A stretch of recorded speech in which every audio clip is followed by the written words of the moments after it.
उसके दर्शन में बाधा नहीं पड़ी थी। मैंने एक बहुत अद्भुत कहानी सुनी। मैंने सुना है कि एक भिक्षु ने जाके एक सम्राट से कहा कि सभी में ब्रह्म का आवास है। एक सन्यासी ने सम्राट को कहा सभी में ब्रह्म का आवास है। पर सम्राट बहुत अद्भुत था। उसने कहा बातचीत तो हम न करेंगे, लेकिन परीक्षा कर लेना चाहेंगे। उस भिक्षु ने कहा कि बातचीत ही सब जगह होती है, ब्रह्म की तो चर्चा ही होती, परीक्षा क्या होगी ब्रह्म की?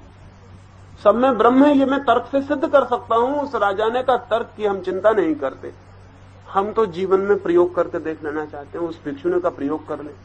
राजा के पास पागल हाथी था, उसने पागल हाथी छुड़वा दिया उस भिक्षु के ऊपर। सारे राजधानी पर लोग खड़े हो गए अपने अपने महलों के ऊपर। बीच राजपथ खाली हो गया, पागल हाथी छूटा, वो भिक्षु भागा, वो चिल्लाया।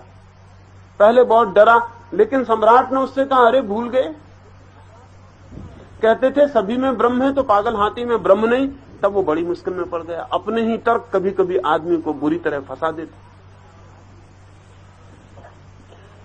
अब उसे बड़ी मुश्किल हुई। उसने कहा अब क्या करें? तो वो खड़ा हो गया आंख बंद करके, हाथ पैर कपे जा रहे हैं, लेकिन वो खड़ा है। पागल हाथी ने आंखें सूंड में उसे पकड़ लिया। महावत चिल्ला रहा है कि हट जा पागल, छोड़ अपने ज्ञान को, कहां की बातों में पड़ा, क्यों अपनी जिंदगी गंवाता है? कह दे कि सब में ब्रह्म नहीं, कम से कम पागल हाथी में मैं नहीं मानता, बाकी सब में होगा। एक क्षण तो उसने भागना चाहा, लेकिन राजा ने कहा क्या भूल गया? वो अपने ऊपर से चिल्ला रहा है कि भूल गया, सारा गांव हंसेगा, कहां गया ब्रह्म ज्ञान? तब वो फिर रुक गया। महावत ने बहुत कहा कि इन बातों में मत पड़, जान चली जाएगी। महावत की सुनता था तो भागने की कोशिश भी करता था, राजा चिल्लाता तो फिर खड़ा हो जाता। आखिर उस हाथी ने उसको पकड़ के फेंक दिया दूर, 10-20 फीट दूर जाके गिरा, हाथ पैर टूट गए। उठा के उसे ऊपर लाया गया। राजा उससे कहने लगा क्या हुआ? उसने कहा कि बड़ी मुश्किल में पड़ गया। जब आपकी बात सुनाई पड़ती थी तो खड़ा हो जाता था, क्योंकि अहंकार को चोट लगती थी कि अपनी ही बात गलत हुई जा रही। महावत जब कहता था कि भाग जा तो सोचता था कि जान क्यों गंवानी, ज्ञान के पीछे जान थोड़ी गंवानी पड़ेगी। तो दोनों की दुविधा में पड़ गया था। राजा ने उससे कहा लेकिन हाथी में तुझे ब्रह्म दिखाई पड़ा कि नहीं? उसने कहा बिल्कुल नहीं दिखाई पड़ा। दिखाई तो नहीं पड़ा, लेकिन देखने की मैंने कोशिश पूरी की, क्योंकि अगर बिल्कुल दिखाई न पड़ सके तब तो मैं भाग ही जाता। तो आंख बंद कर ली थी, इसीलिए आंख खुले में तो पागल हाथी दिखाई पड़ता था। आंख बंद कर ली थी कि किसी तरह ब्रह्म थोड़ी देर को भी दिखाई पड़ जाए, फिर जो हो। महावत ने कहा लेकिन तुझे मुझ में ब्रह्म दिखाई ना पड़ा कि मैं जो चिल्ला रहा था कि हट जा? अगर पागल हाथी में ब्रह्म था तो मुझ में न था। और छोड़ मेरी बात, हाथी की भी छोड़, राजा की भी छोड़, तेरे भीतर भी तो ब्रह्म था। वो क्या कह रहा था? कम से कम उसकी तो सुन लेनी। उस आदमी ने कहा तब तो बड़ी भूल हो गई, मेरा ब्रह्म तो पूरे वक्त कह रहा था कि भाग जा, तो पूरे समय कह रहा था कि भाग जा। जिंदगी बहुत जटिल है, उसमें पागल हाथी में भी ब्रह्म है, लेकिन वो पागल ब्रह्म है ये जानना। नहीं तो पागल ब्रह्म से बहुत मुसीबत हो जाएगी। चोर में ब्रह्म है, लेकिन वो चोर ब्रह्म है ये समझना। और रावण में भी ब्रह्म है, लेकिन वो रावण का पार्ट अदा कर रहा है ये भी जानना। जीवन अगर एक अभिनय दिखाई पड़े तो हम बुरे में भी ब्रह्म देख पाएंगे, लेकिन इसका ये मतलब नहीं है कि हम बुरे की पूजा करने लगेंगे। इसका ये मतलब भी नहीं है कि कोई हम रावण के भक्त हो जाएंगे और रावण जैसा जीने लगेंगे। इसका ये मतलब भी नहीं है कि बुरा हमारे लिए भला और बुरे में कोई भेद न रह जाएगा। इसका केवल इतना मतलब है कि जिंदगी तब हमें एक बोझ न मालूम पड़ेगी, एक गंभीरता न मालूम पड़ेगी। जिंदगी एक खेल और एक लीला हो जाएगी। और जिसे जीवन में ही प्रभु को देखना हो, उसे जीवन को लीला बना लेना जरूरी है। सीरियस और गंभीर लोग जीवन में परमात्मा को कभी नहीं देख सकते, लेकिन हमारा अनुभव उल्टा है। हम आमतौर से ऐसी समझते हैं कि जितनी गंभीर सूरतें हैं वो सभी भगवान को उपलब्ध हो गई। हम ये तो सोच ही नहीं सकते कि संत भी और हंस सकते, हम सोच ही नहीं सकते। असल में संत होने के लिए रोती हुई सूरत भी मिलना बहुत जरूरी चीज है। हम कल्पना ही नहीं कर सकते।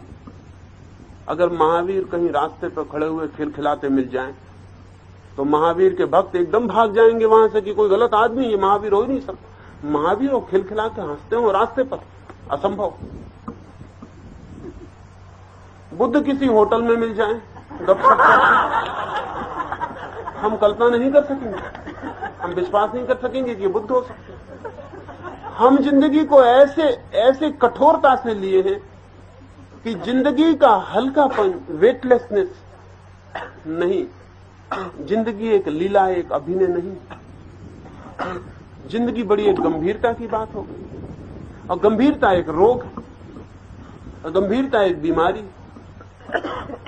धार्मिक आदमी गंभीर नहीं है। धार्मिक आदमी इतना हल्का है, इतना हल्का फुल्का है, इतना प्रसन्न है, इतना प्रफुल्लित है कि जीवन के सब रूपों के साथ नाच सकता है, हंस सकता है, उठ सकता, बैठ सकता। लेकिन अब तक की धार्मिक परंपरा गंभीरता की परंपरा है, और इसलिए मैं कहता हूं इस धार्मिक परंपरा की वजह से सिर्फ रोते हुए उदास लोग ही धार्मिक हो सके। हंसते हुए प्रसन्न लोगों को धार्मिक होने का मौका ही न रहा। वो तो निंदित हो गए, वो तो कभी धार्मिक हो ही नहीं सकते। यही वजह है कि मरने के करीब पहुंचते पहुंचते लोग मंदिरों और मस्जिदों में जाना शुरू करते हैं, क्योंकि तब तक हंसी खुशी खो गई हो। इसलिए मंदिरों और मस्जिदों में वृद्ध और वृद्धाओं के सिवाय कोई दिखाई नहीं पड़ता। जवान वहां नहीं दिखाई पड़ते, बच्चे वहां नहीं दिखाई पड़ते। बल्कि बच्चों को भी अगर ले जाते हैं माँ बाप तो मंदिरों में गंभीर बना के बिठा देते हैं कि बिल्कुल गंभीर बन के बैठ जाओ, ये मंदिर। ये कोई तो बच्चों को भी बूढ़ा बना के बिठा सकें तो ही मंदिरों में उनका प्रवेश। मंदिर बड़े गंभीर हो गए। गंभीरता रुग्ण, प्रफुल्लता, जीवन की सहजता, तो ही हम जीवन में परमात्मा को देख सकेंगे। गंभीर लोग न देख सकेंगे। गंभीर लोग इतने हल्के ही नहीं कि उतनी बड़ी उड़ान भर सकें, पत्थर की तरफ बजनी हो जाए।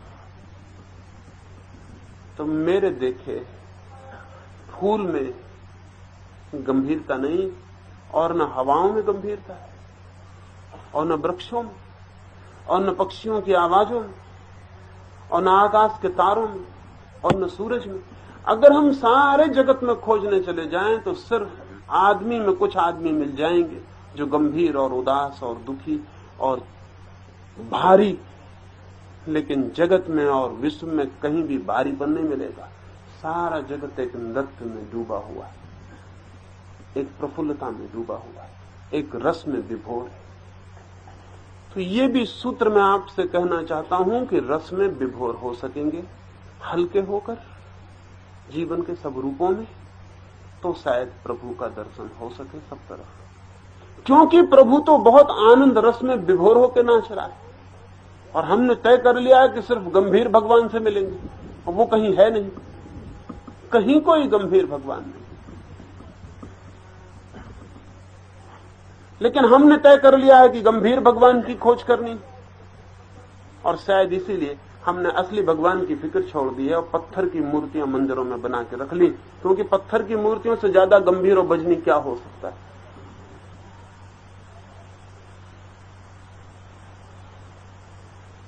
मरा हुआ पत्थर की मूर्तियों से ज्यादा और क्या हो सकता है। डेड, जिसमें जीवन का कोई अंकुर नहीं निकलता, जिसमें कोई फूल नहीं खिलता, जिसमें कभी कोई हेर फेर बदल नहीं होती, बिल्कुल मरा हुआ पत्थर पड़ा हुआ है। जिंदा पत्थर को भी पूछते तो भी ठीक था, उसमें भी कुछ भगवान हो सकता है। वो जिंदा से भी काम नहीं चलता, पहले खीला हथौड़ी लेके उसको मारना पड़ता पूरा। जब उसकी सब जिंदगी काट डालते हैं और अपनी हिसाब से ढाल लेते, वो तो भगवान शायद इसीलिए बचा फिरता आदमी से। अगर मिल जाए तो पता नहीं हम छेनी हथौड़ा लेके उसको कितना काट पीट करें और किस शक्ल में ढाल के उसको मंदिर में बिठाएं, क्योंकि हम उसको वैसा का वैसा कभी स्वीकार न करेंगे, क्योंकि निश्चित वो हंसता होगा। अगर वो न हंसता होगा तो हंसी कहां से आती है इस जगत में। अगर वो नहीं हंसता है तो हंसी कहां से आती है। अगर वो नहीं गीत गाता है तो गीत कहां से जन्मते हैं। अगर वो प्रेम नहीं करता है तो प्रेम की इतनी बड़ी धारा, इतनी बड़ी गंगा कैसे बहती है। अगर फूलों में उससे कोई उत्सुकता नहीं तो फूल खिलते क्यों? वो तो बहुत आमोद में, वो तो बहुत रस निबंध मालूम होता है, उसकी तो घड़ी घड़ी नृत्य और नाच में डूबी हुई मालूम पड़ती है। हमें अगर मिल जाए तो पहले तो हमें उसका नाच छीनना पड़े, हाथ पैर बांध देने पड़े, लेकिन जिंदा भगवान भरोसे का नहीं हो सकता। हम कहीं बिठाएं वो कहीं चला जाए, तो हम पत्थर का ही बना लेते हैं। वो बड़ा सुविधापूर्ण है, जहां बिठा देते हैं फिर वहीं बैठा रहता है, फिर कोई फर्क नहीं होता। रोज जाते हैं वहीं मिल जाता है जहां बिठाया, कभी ऐसा नहीं होता कि यहां वहां हो जाए, फिर कभी गड़बड़ भी नहीं करता। हमने जैसा मान रखा है वैसा ही रहता है, उससे अन्यथा कभी नहीं होता। पत्थर के भगवान के प्रति हम प्रिडिक्ट कर सकते हैं, हम घोषणा कर सकते हैं कि वैसे ही रहेगा। असली भगवान के साथ कुछ भरोसा नहीं कि हम उसे मंदिर में गंभीर खड़ा करके लौटें और सुबह जब जाएं तो वो नाच रहा हो। अनप्रिडिक्टेबल होगा। असल में सभी जिंदा चीजें अनप्रिडिक्टेबल, जिंदा चीजों के बाबत घोषणा नहीं हो सकती, भविष्यवाणी नहीं हो सकती। इसलिए मुर्दों के सिवाय ज्योतिषी किसी के संबंध में कुछ नहीं बता सकता। जो बिल्कुल मरे मराए लोग हैं उन्हीं के संबंध में ज्योतिषी कुछ बता सकता। जिंदा आदमी के बाबत ज्योतिषी कुछ नहीं बता सकता। जिंदा आदमी हाथ की सब रेखाएं गलत कर दे। मैंने सुना है कि बुद्ध एक गांव के पास से गुजरे थे, एक नदी के किनारे। दोपहर थी भरी, धूप थी तेज, नदी की रेत पर उनके पैर के चिन्ह बन गए। पीछे काशी से 12 वर्ष ज्योतिष का अध्ययन करके एक पंडित लौटता। बड़ी किताबें ज्योतिष के ग्रंथ साथ में बांधे हुए। पंडितों के पास सिवाय ग्रंथों के और कुछ है भी नहीं, कभी भी नहीं था। पंडित बड़े दीन, उनके पास कागज किताबों के सिवाय कुछ भी नहीं। अपना बोझ लिए चला आता